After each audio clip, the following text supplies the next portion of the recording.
Hey everybody, Ghost Mule here, and I just wanted to give you guys a little bit of an update. So I literally just got back from a 5-day long backpacking trip up on Lake Plateau, our third attempt at making Lake Plateau, and we were finally successful. It was an absolutely amazing trip, and I am excited to share it with you. On that note, two things happened. One, I sprained my ankle. It sucks.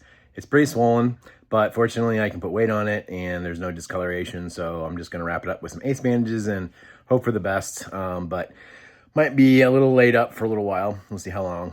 I don't heal as fast as I used to. So that sucks, but you know, it is what it is. Kind of comes with the territory. More distressing, the second thing is that my trusty GoPro 10 that I have filmed with for the last 4 or 5 years has finally, for the first time, failed me.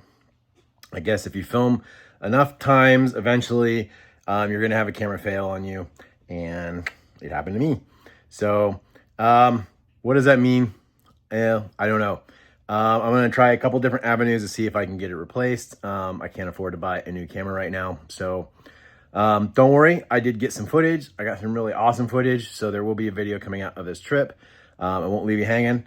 But I don't know what's going to happen. So I think channel may go on a temporary, emphasis on temporary, hiatus until I can figure out what I'm going to do. We'll see if I got a couple avenues I can explore with GoPro. But if I have to get a new camera, I don't really have the funds for that right now. So I guess we'll cross that bridge when we get to it. But just wanted to give you guys a heads up. I haven't disappeared or forgotten about you, but unfortunately, sometimes these things happen. So, but as soon as we can, we'll get back in the game. Thanks, everybody, and keep hiking on.